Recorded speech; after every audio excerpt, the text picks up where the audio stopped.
Kingdom of Badagry is a coastal town situated between the city of Lagos and the border with Benin. It is a historic town that homes many historical sites in Nigeria, especially those sites that were significant in the slave trade era. It is the cradle of tourism held by a lot of people from various walks of life. It is on record that for over a century, Badagry was the exporting point in Nigeria, especially for slaves. This kingdom hosts the most elating blend of incredible art, momentous history and amazing town lifestyle. It is a city of secrets which is laced with painful stories, but behind all its tragedy it is surrounded with charm that is far more than natural beauty. The beauty of Badagry is beyond words.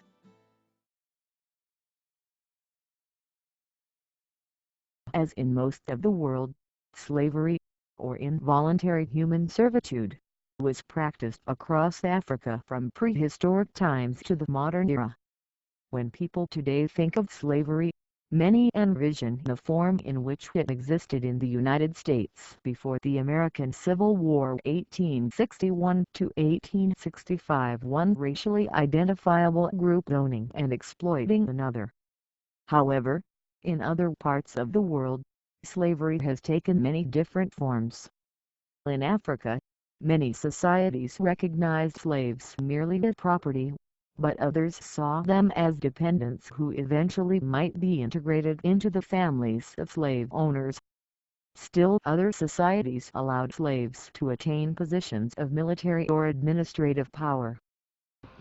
You see, slavery in Africa started among the Africa themselves. Before the arrival of the Europeans or the Americans, we Africans we've been enslaving ourselves. You know, probably they just feel like you needed people to work on your farmland. You understand? And we realized that most especially among the Yoruba fought a lot of wars. So just imagine if your village and my village fought and eventually we win, automatically the people will take them as our slaves. Okay. Most often, both slave owners and slaves were black Africans, although they were frequently of different ethnic groups. Henry the Navigator Portuguese, who was looking for another route to the New World and discovered the Cape of Good Hope, and there were people living there in 1445. The Atlantic slave trade developed after Europeans began exploring and establishing trading posts on the Atlantic west coast of Africa in the mid-15th century. The first major group of European traders in West Africa was the Portuguese, followed by the British and the French. In the 16th and 17th centuries, these European colonial powers began to pursue plantation agriculture in their expanding possessions in the New World, North, Central, and South America, and the Caribbean islands across the Atlantic Ocean. As European demand grew for products such as sugar, tobacco, rice, indigo, and cotton, and as more New World lands became available for European use, the slaver traders and raiders in the coastal West and West Central African states supplied the Europeans with African slaves for export across the Atlantic. Africans tended to live longer on the tropical plantations of the New World than did European laborers who were susceptible to tropical diseases and Native Americans who were extremely susceptible to Old World diseases brought by the Europeans from Europe, Asia, and Africa. Also, enslaved men and women from Africa were inexpensive by European standards. Therefore, Africans became the major source, and eventually the only source, of New World plantation labor. The Africans who facilitated and benefited from the Atlantic slave trade were political or commercial elites, generally members of the ruling apparatus of African states or members of large trading families or institutions. African sellers captured slaves and brought them to markets on the coast. At these markets, European and American buyers paid for the slaves with commodities including cloth, iron, firearms, liquor, and decorative items that were useful to the sellers. Africans who were enslaved were mostly prisoners of war or captives resulting from slave raids. As the demand for slaves grew, so did the practice of systematic slave raiding, which increased in scope and efficiency with the introduction of firearms to Africa in the 17th century.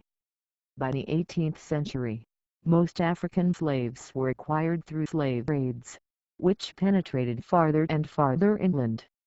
Africans captured in raids were marched down well-worn paths, sometimes for several hundred miles, to markets on the coast.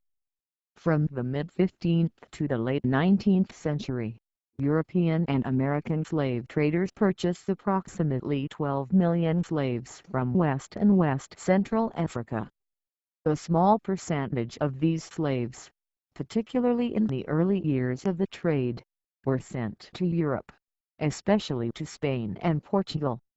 Most, however, were shipped across the Atlantic for sale in Portuguese-administered Brazil, the British, French, Dutch, and Danish islands of the Caribbean, Spanish-controlled South and Central America, and the British North American mainland, later the United States and Canada.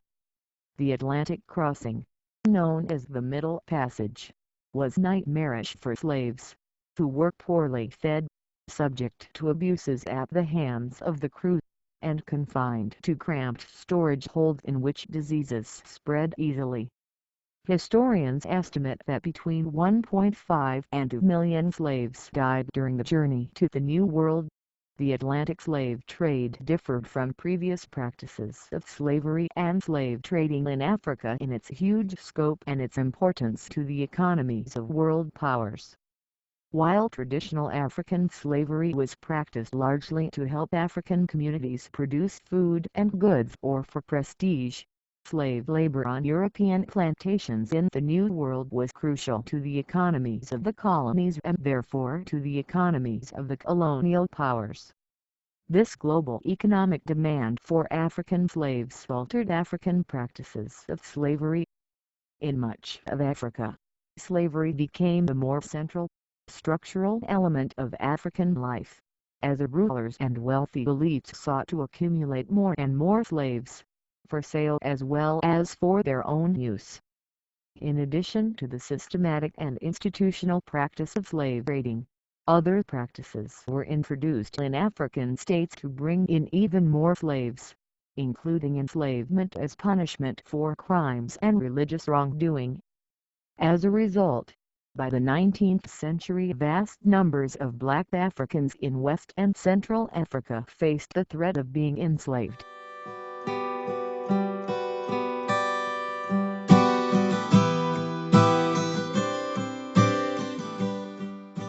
We call this compound Brazilian Baracoon. And this compound that we are today, we have 40 rooms in this compound. And 40 slaves were kept in each of the rooms. Okay, that's a minimum of 1,600 slaves, or more than that. We are being led every 3 months across the island over there called slave point of no return. And the reason why they call that island point of no return, because once slave go there, they'll never come back to Africa again. From there, we now walk about, let's say, 20 minutes down to the Atlantic Ocean, where the slave ship being anchored, waiting for the slaves. And in the interval, in the middle of the journey, there's a particular well that's being jobbed by the African ship, and they charm the well, and every slave got to drink out of the water. And once you take the water, you lose their memory, not for life, but for 3 good months. The man that owned this compound did the census of the statue of the man that owned this compound. He founded this town in the year 1902 for the replacement of a Badagry victim of the war. This man, when he was at the age of 6, he was captured at Badagry by Dahomey slave raiders. The Republic of Dahomey was changed to Benin Republic in the 19th century. Maybe we hear about Jache Cotonou, we share brothers. So those are the people that captured him at the age of 6 at Badagry. So when he was caught as a slave, when his parents gave back to him, his back name was Ifare Milepu. How come Ifare Milepu now here, Seliki? William Abbas. That time we had two types of slaves. That's two categories of slaves: domestic slave and field slave.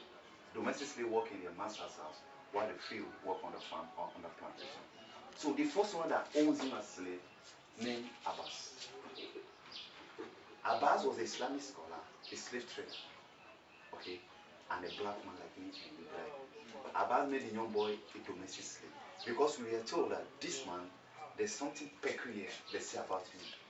And because most of the slaves that work in their master's house enjoy more than those that work on the plantation. So Abbas took him like his own son. So that anytime this white man comes around to buy slave from Abbas in the public of Ghana, he used to see the young boy in front of the election working. The man have interest, but Abbas don't want to let him go. Okay.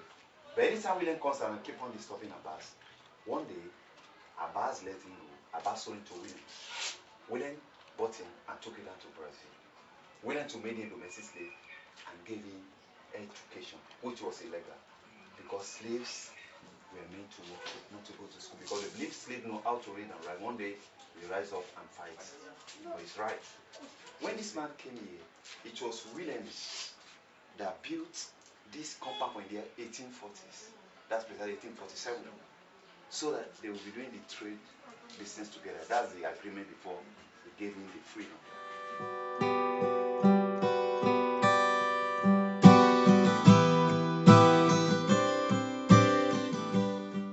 As humanitarian sentiments grew in Western Europe with the 18th century Age of Enlightenment, and as European economic interests shifted slowly from agriculture to industry, the movement to abolish the slave trade and the practice of slavery came into being in the Western world. In 1807 the slave trade was outlawed in Britain and the United States. Britain outlawed the practice of slavery in all British territory in 1833. France did the same in its colonies in 1848. In 1865, following the American Civil War, the U.S. government adopted the 13th Amendment to the Constitution, ending slavery in the United States. The Atlantic slave trade continued, however, until 1888. People like William Wilberforce, you understand? People like Toussaint Louverture of Haiti, we call them abolition. Those people stood up and said no. That because then they say we blacks, we are subhuman. That means that the black man have no soul, that we are equal to apes. That's why they have to put chains on. So these people don't say no. They started the fight. People like William Wilberforce said no. These people, they are human beings like us. And let's put stop to this trade that we are doing. You understand? And they started the fight. And along the line, some of them were being humiliated, disgraced, public. That means there's what they call gallows. Gallows is a very long stick that they normally mount in the plantation where the slaves worked. So some people like John Brown of America were being hung on a gallows to die because of what? Because they simply said no, let's put stop to this slave trade. People like Toussaint Louverture wasn't killed by I think the French there. A lot of them like that. While the Atlantic slave trade was dying down around 1850, the Trans-Saharan and East African slave trades were at their peaks. In the 1850s the Ottoman Empire nominally outlawed slavery in much of the Islamic world, but this had only a minor effect on the slave trade. One of the main justifications European powers gave for colonizing nearly the entire African continent during the 1880s and 1890s was the desire to end slave trading and slavery in Africa.